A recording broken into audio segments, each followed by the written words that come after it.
Ok, buenas tardes. ¿Cómo están todos? Espero que muy bien. Estamos empezando dentro de un minuto. Vamos a dar oportunidad que todos puedan entrar y se puedan conectar.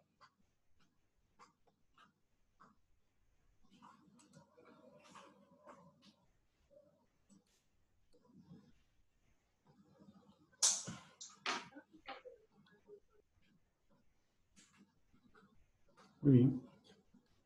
Compartimos pantalla.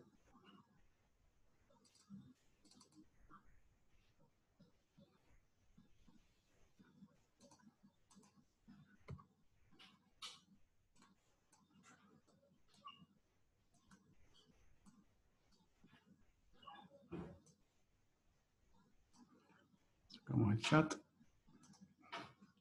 Bueno, como siempre, cualquier pregunta por el chat o la manito arriba para entonces hacer cualquier consulta y yo le doy el paso al micrófono. Bueno, el día de hoy vamos a ver baterías. Es un tema bastante extenso, así que lo vamos a dejar solo baterías plomo ácido, baterías inundadas prácticamente, o las que más utilizamos. También hay de gel o GM, otras tecnologías que vamos a ver hoy. Pero generalmente lo que vamos a tocar solo son baterías de plomo ácido. Hay otras tecnologías como níquel cadmio, ion litio, y otros tipos de tecnologías que por el tiempo obvio no las vamos a tocar. Y bueno, que estas son las baterías que nosotros utilizamos para darle vida a nuestras máquinas, sobre todo lo que son fregadoras y barredoras. Bueno, ahora sí, vamos empezando. El contenido que vamos a ver hoy es que es una batería, obviamente todo lo relacionado con eso, los factores que afectan negativamente la vida de las baterías y las recomendaciones de carga y de uso, ¿sí? También vamos a ver cómo las diagnosticamos o qué parámetros podemos tener para el diagnóstico y saber si una batería está buena o está mala. Vamos a ello, entonces, ¿qué es una batería? Una batería es un dispositivo que crea un flujo de electrones a través de un proceso electroquímico. Entonces, como les había comentado en la capacitación de electricidad básica, la corriente es un flujo de electrones que se mueve hacia el lado positivo, de un polo negativo hacia un polo positivo. Entonces, la batería crea ese flujo de electrones por medio de un proceso electroquímico que sucede en su interior. Otras cosas que puede hacer una batería, o las principales cosas que puede hacer la batería, o su principal función, es almacenar la batería cuando está conectada a un cargador y también libera energía cuando se le conecta una carga. Entonces, de baterías, como les dije, tenemos muchísimos tipos, pero vamos a ir desglosándole, las vamos a ir clasificando, de modo que vamos a tener, o la primera clasificación que vamos a hacer es entre batería de arranque y batería de tracción. Las dos son de plomo ácido, pero existe una diferencia fundamental en ellas, que la vamos a ver más adelante. La cuestión, lo que nos interesa saber ahora es que las baterías de arranque y las baterías de tracción tienen usos diferentes. Las baterías de arranque están diseñadas para entregar una gran cantidad de corriente en poco tiempo. Entonces, nos estarían entregando alrededor de 300 amperes en menos de 5 segundos. Al contrario, las baterías de tracción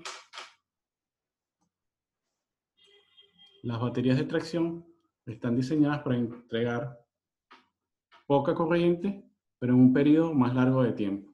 Entonces, por eso que nuestras máquinas utilizan o trabajan entre 1 a 5 horas dependiendo de la configuración de batería y la capacidad de las mismas. Entonces, ¿dónde usamos las baterías? Generalmente las de arranque las utilizamos en vehículos para encender motores. Las de tracción, como les dije antes, las utilizamos para darle vida, para mover, en nuestro caso, barredoras, fregadoras, se utilizan para muchas otras aplicaciones, carrito de golf. También existen baterías mixtas que son las que se utilizan para UPS. Entonces, vemos que también hay una gran variedad de clasificaciones, pero en general las que nos interesan y las que nosotros utilizamos son estas dos, tanto batería de arranque como de tracción. ¿Sí? Entonces, como les dije, tenemos las baterías de plomo ácido. Entonces, tenemos diferentes tipos de baterías de plomo ácido. Estas ya todas son baterías de tracción. Nos vamos a ir entonces batería plomo ácido de tracción. Vamos a tener las baterías, las más comunes. Que son la de celda inundada, la de celda de gel y la tecnología AGM. Aquí Diego Guzmán me pregunta qué diferencias hay entre la batería de tracción y las estacionarias. Generalmente, la diferencia viene dada en que se utilizan, son las de UPS. Estas se utilizan también, o esta tecnología se utiliza también para las baterías, por ejemplo, de paneles solares, para recolección de energía y eso, que serían las estacionarias. También tú puedes crear bancos de baterías de estas para cargarlas mediante un panel solar y luego utilizarlas en una casa. Las que digo que son mixtas, que son las que se utilizan para UPS, son las que siempre están cargadas y solo se utilizan cuando hay una falta de energía o cuando se cierra la energía. Entonces esa es la diferencia entre estas. Los ciclos de estas tienen que cumplir un ciclo de carga y descarga y se utilizan de esa forma principalmente. Las otras se utilizan de forma estacionaria, de forma poco regular. Siempre se están cargando hasta que realmente se le necesita. Entonces, vamos a tener las baterías de celda inundada, que son las más comunes. Son las que primero salieron, que van a estar compuestas, vamos a ver la composición, pero van a tener dos placas de distinta polaridad, una positiva y negativa. Vamos a tener un separador. A grandes rasgos sería el diseño de esta batería, y van a estar inundadas por un líquido que se llama electrolito. ¿Sí? El electrolito en este caso va a ser ácido sulfúrico más agua. Debido a la necesidad, y estas baterías salen o se diseñan después de la Segunda Guerra Mundial, más que todo para los equipos de telecomunicaciones. No sé si tal vez vieron Forrest Gump, que la gente que cargaba así un teléfono gigante con una batería atrás, una mochila gigante, el oficial de comunicaciones tenía que cargar esa mochila gigante con estas baterías, y si había un enfrentamiento, tocaba lanzarse al suelo, seguramente se mojaba y se derramaba con algún ácido. Entonces, por ello se desarrollaron las baterías tanto de gel como AGM, que son muy similares a las baterías inundadas, solo que en el caso de las de gel, el electrolito va a estar atrapado en sílica, y en el caso de AGM va a estar atrapado en fibra de vidrio, ¿sí? Entonces, aquí podemos ver la foto de cómo están compuestas, cómo están hechas por dentro.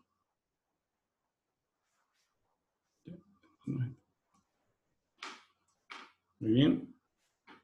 Vamos adelante. Y aquí vemos en esta lámina lo que es las partes de la batería, cómo se desglosa. Vamos a tener la rejilla de plomo, vamos a tener la placa tanto positiva como la placa negativa, y entre ellas vamos a tener un separador. Estos se componen así y hacen set, de modo que cada set va a formar o va a ser una celda. Cada celda va a tener aproximadamente 2 voltios de carga, 2, un poquito más de carga, ¿sí? Entonces, como esas celdas están conectadas, o ese set de placas están conectadas en serie, el voltaje se va a sumar. Entonces, dependiendo el número de celdas que nosotros vamos a tener, nos va a sumar y nos va a dar el voltaje total de las baterías. Es por eso que, dependiendo de la celda, vamos a tener baterías de 6, 8 o 12 voltios y más si así se requiere o se lo diseñan. Bien, en este caso, esta batería, aparte, bueno, principalmente vamos a tener polo negativo, polo positivo, importantísimo, pero estas baterías, por lo menos esta representación, es de una batería, puede ser de gel. Fíjense que tiene estas válvulas de seguridad para el escape de gases. Mediante el proceso de carga se va creando, o se van creando gases, y si llegase, en dado caso, a sobrepasar o a vencer la presión que ejerce esta válvula, escaparían esos gases a la atmósfera. Generalmente el gas que se produce es hidrógeno y hay que tener mucho cuidado con ese gas porque es altamente explosivo. Entonces, esta es una característica de seguridad que tienen este tipo de baterías, que no lo tienen las baterías inundadas. Entonces, con las baterías inundadas sí hay desprendimiento a la atmósfera de gases, ¿sí? Principalmente hidrógeno.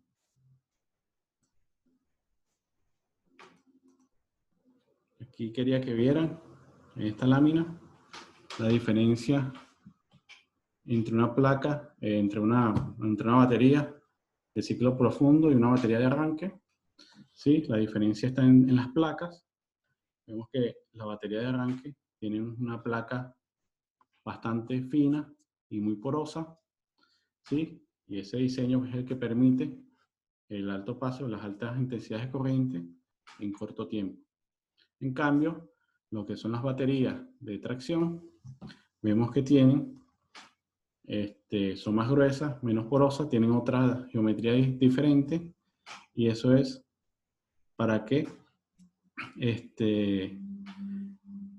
transmitan o no permitan tan rápido el paso de electrones. Entonces se puede transmitir una baja corriente, pero en un periodo de tiempo más largo.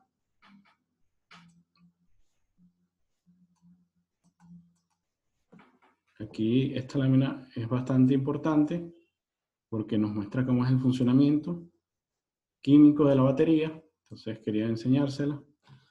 En principio vamos a tener aquí dióxido de plomo, vamos a tener ácido sulfúrico y agua. En este estado la batería se encuentra cargada. Aquí en esta imagen que tenemos acá abajo, vamos a tener más o menos cómo se distribuyen cada uno de esos componentes. Vamos a tener que en el polo negativo, también llamado cátodo, vamos a tener solo plomo. El polo positivo, también llamado ánodo, vamos a tener dióxido de plomo.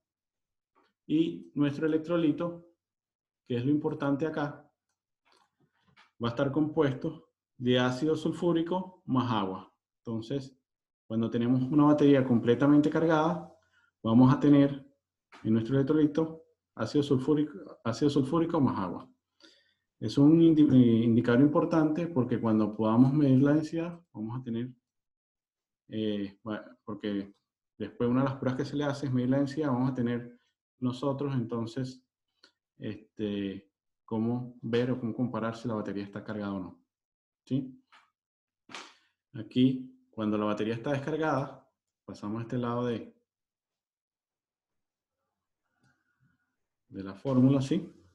Vemos que vamos a tener sulfato de plomo y vamos a tener 3 moléculas de agua. Este es cuando está totalmente descargada la batería. Entonces vamos a ver que en el cátodo vamos a tener sulfato de plomo y en el ánodo vamos a tener sulfato de plomo. Fíjense que busca el equilibrio, la reacción química, vamos a tener en ambos polos la misma sustancia química. Pero en cambio, el electrolito vean que solo se convirtió en agua, ¿sí? Entonces, importantísimo aquí que nuestro electrolito, cuando está cargado, vamos a tener una mezcla de ácido sulfúrico más agua, y cuando está descargada vamos a tener solamente agua. Obviamente, mientras se va descargando paulatinamente, vamos a tener mayor cantidad de agua, menor cantidad de electrolito compuesto por ácido sulfúrico y agua. Otra cuestión importante que hay que remarcar acá son estas flechas, ¿sí? Esto nos indica que la reacción es reversible.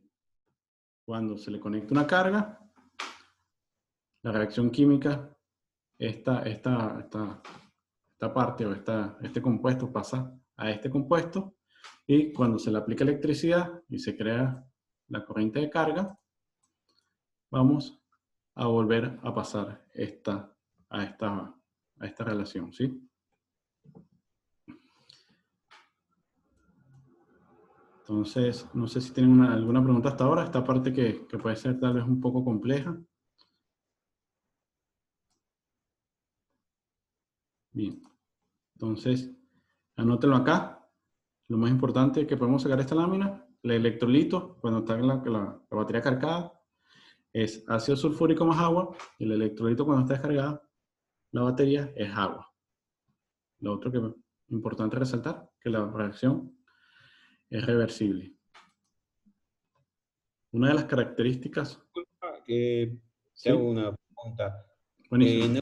¿No es recomendado cambiar el líquido o el electrolito? No, las baterías solo las vamos a poder rellenar con agua destilada, y solamente agua destilada. Nunca, nunca se le debe echar ácido a la batería, porque vamos a crear complicaciones a futuro. Hay mucha gente que cree que echando ácido va a recorrer la vida de la batería, y eso no es así. La batería está diseñada para cumplir cierto ciclo de carga, que dependiendo de la batería, el fabricante y cómo la hayan diseñado, está alrededor de unos 500 ciclos de carga, si es una batería sumergida. Si es una batería de gel, creo que un poco más. Pero nunca, nunca le debemos echar ácido a la batería. Solo la tenemos que rellenar en el caso de las baterías sumergidas con agua destilada. Las baterías de AGM o gel no requieren ninguna recarga, ¿sí? Por eso que se le dice baterías libres de mantenimiento. En cambio, las baterías inundadas serían baterías de bajo mantenimiento. ¿Bien? Gracias. Muy bien. Entonces, bueno, una característica de la batería es la capacidad que ellas tienen de entregarnos, digamos, corriente en el tiempo o electricidad en el tiempo, ¿sí? Entonces, eso se mide en ampere-hora, y no es más que el consumo de amperes que nos pueden entregar bajo ciertas condiciones, ¿sí? Entonces, esto viene medido obviamente en horas, porque ampere-horas. Entonces, dependiendo de las horas que nosotros utilicemos nuestra batería, vamos a tener diferente capacidad que nos va a poder entregar la batería, ¿sí? Entonces, ya vemos que en 20 horas nos entrega el 100% de su capacidad. Ya, si la descargamos en una hora, vamos a poder utilizar solo el 59%. En general, las baterías sumergidas de ácido plomo se podrían casi siempre descargar hasta un 80%.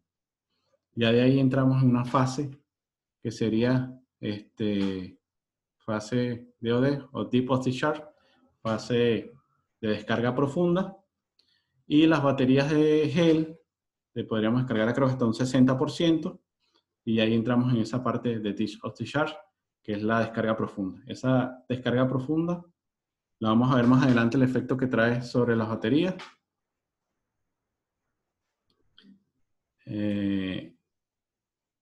Diego me pregunta que si las baterías de tracción tienen efecto memoria. Te la respondo un poquito más adelante, con unas láminas que tengo con unas fotos donde se ven los defectos de las baterías. Entonces, dependiendo su capacidad y dependiendo del consumo que nosotros requiramos de esa batería, podemos medirla en esta cierta cantidad de horas. Y así podemos también calcular lo que son los tiempos de uso.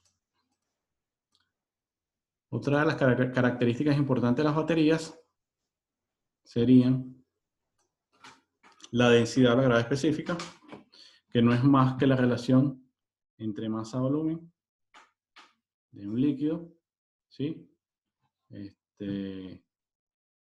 Si quieren investigar, siempre se me olvida el nombre, pero el nombre es Arquímedes, ¿sí? Si quieren investigar un poco sobre la historia de Arquímedes, es bastante buena la historia y bastante entretenida sobre cómo él descubre esta relación masa sobre volumen, pero no es más que la masa que puede desplazar un material, un objeto de volumen, ¿sí? Y esto es relativo al agua. Entonces, la fórmula de la densidad viene siendo la masa entre volumen. Nosotros sabemos que la densidad del agua es de 1 kilogramo por litro. Recuerden que cuando la batería está totalmente descargada, va a tener una densidad de agua de 1 kilogramo por litro, ¿sí? Y la densidad del ácido sulfúrico va a ser 1.277. 1.277 va a ser la densidad del ácido sulfúrico. Si calculamos la densidad, en este ejemplo, es 1.277 entre 1000, nos va a dar este número adimensional de 1.277.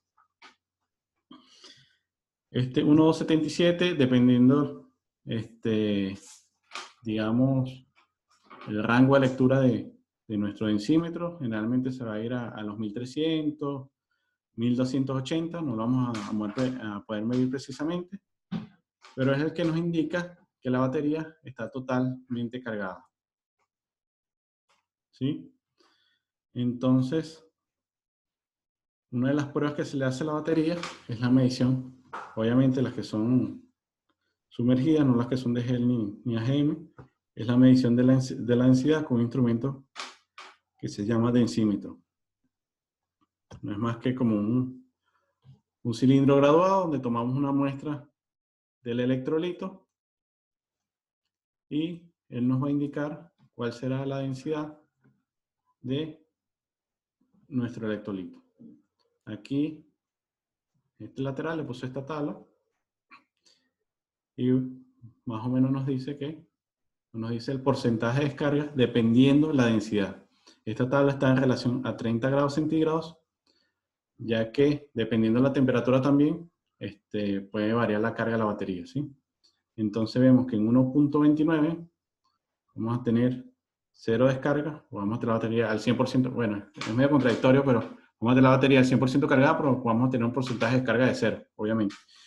Y cuando está la batería totalmente descargada al 100%, vamos a tener una densidad de 1.09.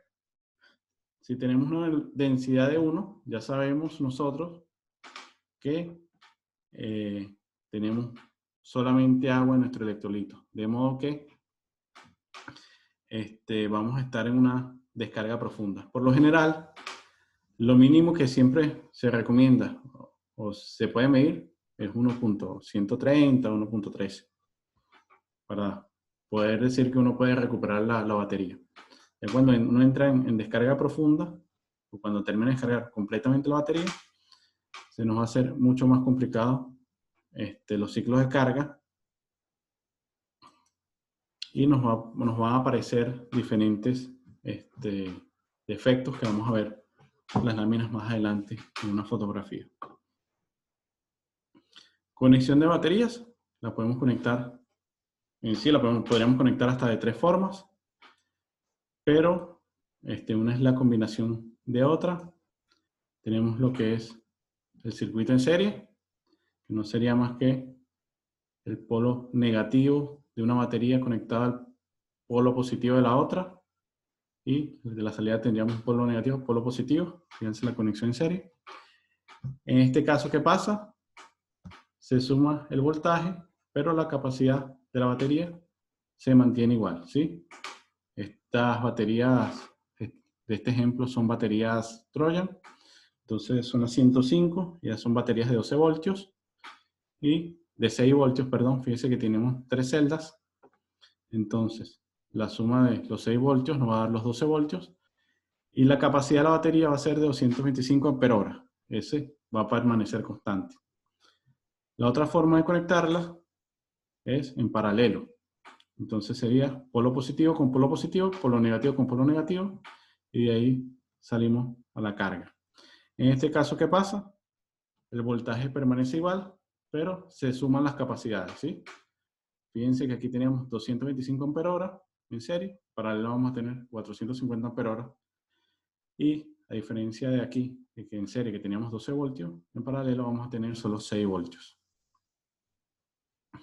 La otra forma de conexión, que se utiliza mucho para bancos, digamos que tienen gente que tiene paneles solares, tiene algún generador casero o algo así, es mixto, y bueno, ya depende del diseño, de la capacidad que tú necesites, que te entrega la batería y el voltaje que tú necesites, puedes hacer conexiones mixtas entre un circuito serie y un circuito paralelo.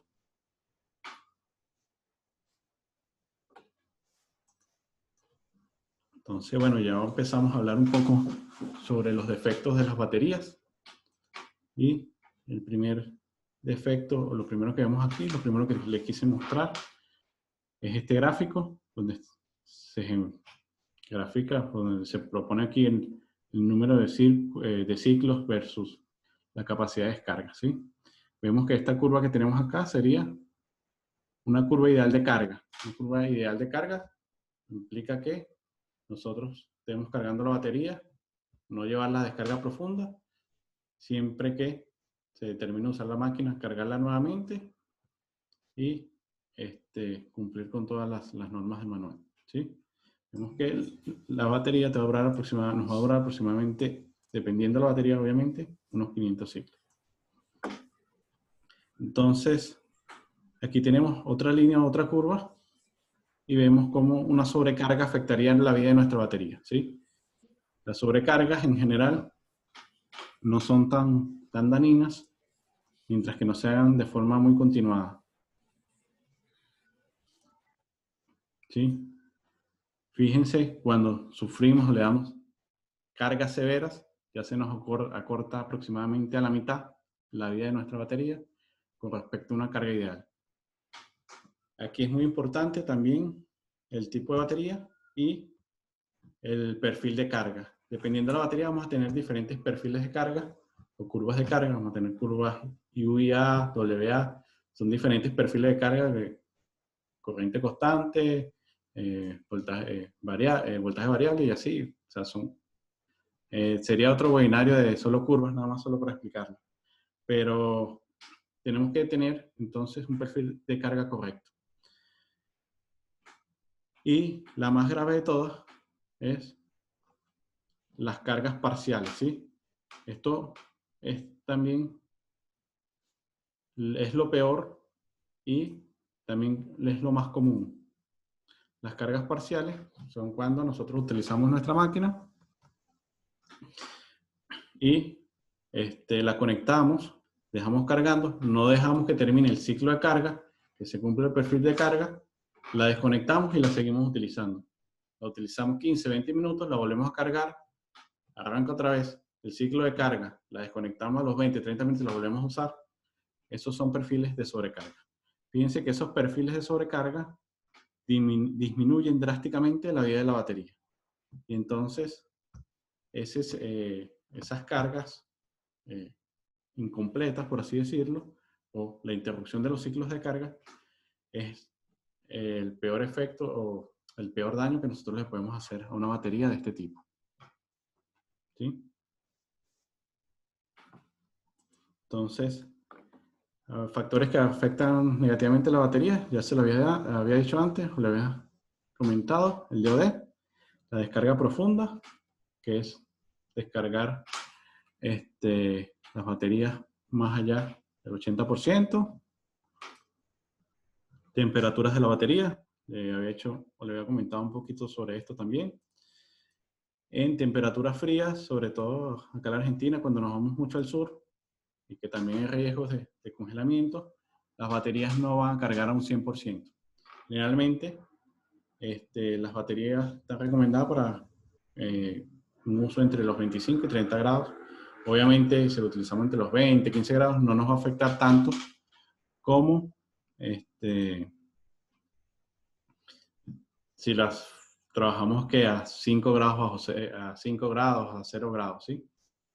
Entonces, la temperatura afecta a nuestra vida también.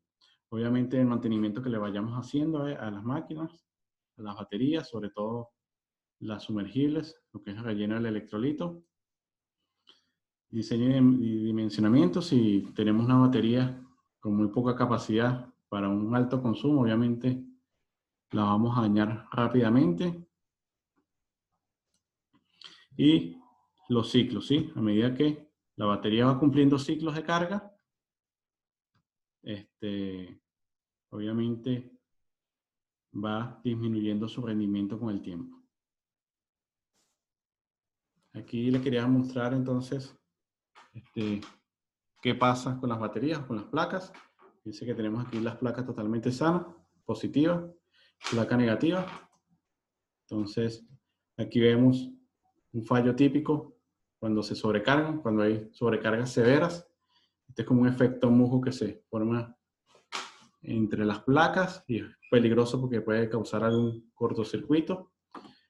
Es típico cuando la batería llega que al final de su vida, pero también si se ve antes del final de la vida útil de la batería, sabemos que es por sobrecarga, ¿sí?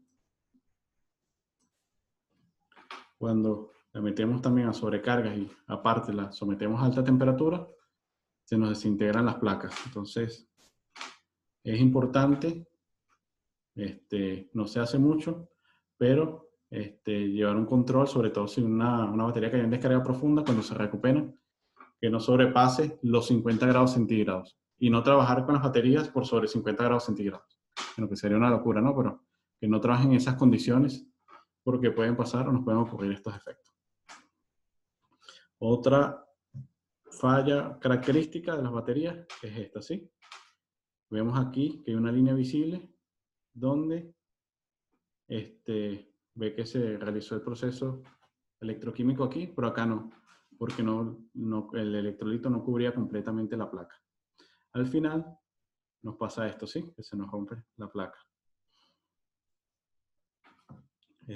Algo que puede ser muy común también es que no se deben mezclar baterías, ya que de diferentes fabricantes, de diferentes tipos, ya que dependiendo del diseño, cada fabricante tiene su diseño e internamente tienen una resistencia, la cual varía de fabricante en fabricante. Entonces, por eso no se recomienda cambiar o poner baterías de diferentes fabricantes. Y la otra es que no se deben mezclar baterías nuevas con otras que ya llevan un tiempo trabajando. Sobre todo si ya tienen más de un año. Si tienen menos de un año, menos de 6 meses, se puede evaluar.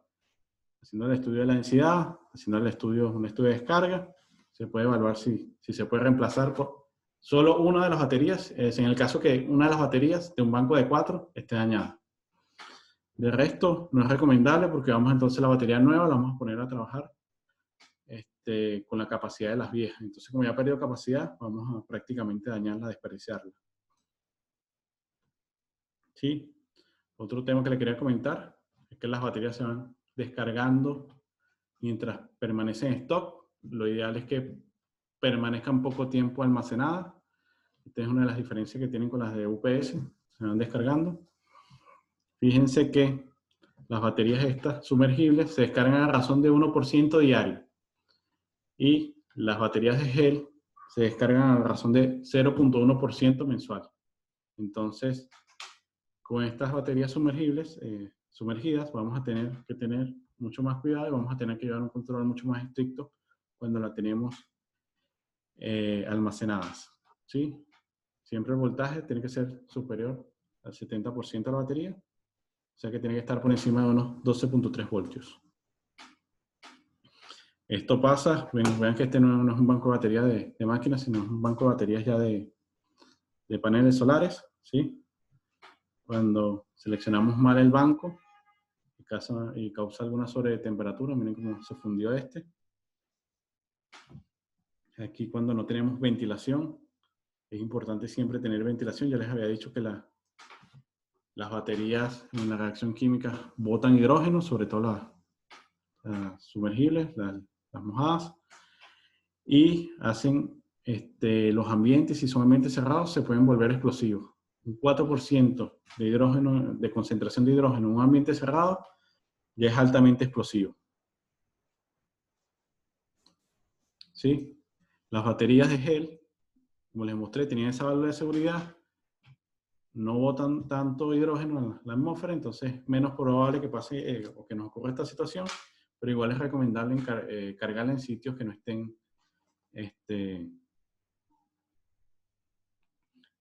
tan cerrados, ¿sí? Sino en sitios abiertos.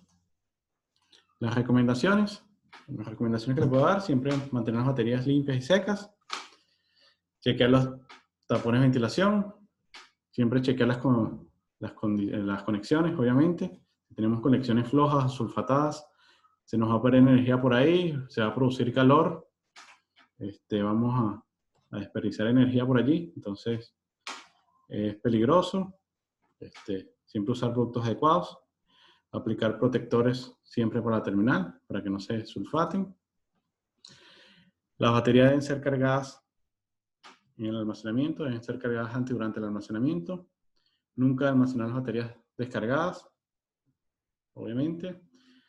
Almacenar las baterías en un lugar seco y protegido, obviamente que no estén tan encerrados. Y siempre recargar las baterías antes de ponerlas en uso. Para añadir el agua, y ya por último,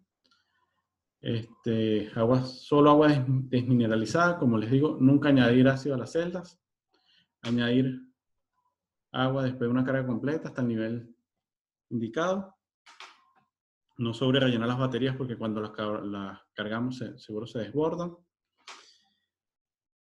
Si las placas están expuestas, solo debemos añadir agua hasta cubrir las placas y luego proceder a la carga. Y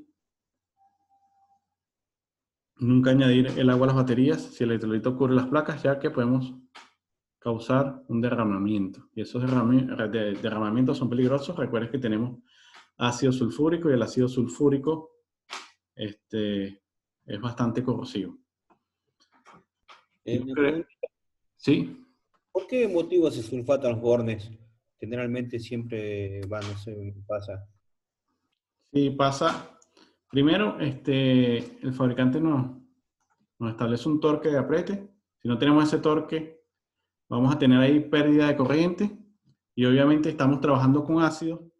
Esos ácidos, como te dije, en el proceso químico, botan vapores hacia la atmósfera.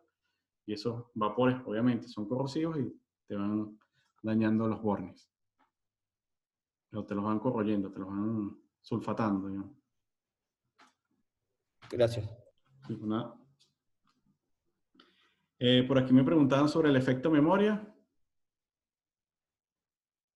pero no me va a dar tiempo de responder. Voy a generar entonces una reunión de consulta de unos 10, 15 minutos. Todos los que tengan alguna duda, nos vemos por allí y resolvemos todas las dudas que tengan. Como les digo, este tema es bastante largo y da para muchas dudas, muchas preguntas.